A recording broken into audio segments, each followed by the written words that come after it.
Ketua Tim Penggerak PKK Aceh Dyah Idawati menyerahkan kartu identitas anak Kia kepada siswa SD 58 Banda Aceh Senin 22 Maret 2021.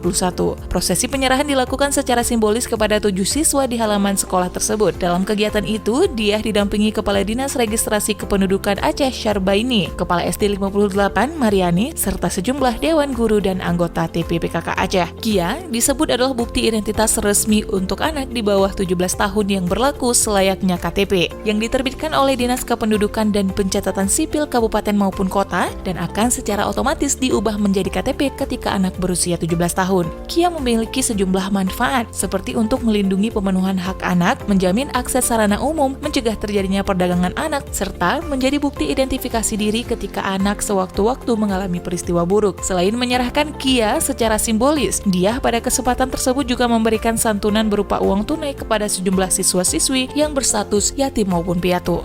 Sementara itu, Kepala Dinas Registrasi Kependudukan Aceh Syarbaini dalam sambutannya menyebutkan kesadaran masyarakat untuk mendaftarkan Kia bagi para anak masih relatif cukup rendah. Untuk itu, ia mengimbau masyarakat agar segera mendaftarkan anak untuk memiliki Kia. Ia menyebutkan pembuatan Kia WNI untuk anak yang baru lahir akan diterbitkan bersamaan dengan penerbitan akte kelahiran. Kepala SD 58 Mariani pada kesempatan itu juga menyampaikan rasa terima kasih kepada tim penggerak PKK Aceh dan Dinas Registrasi Kependudukan Aceh yang telah mengunjungi sekolah yang dipimpinnya untuk penyerahan Kia. Ia juga mengatakan akan meneruskan informasi terkait Kia ini kepada para orang tua murid.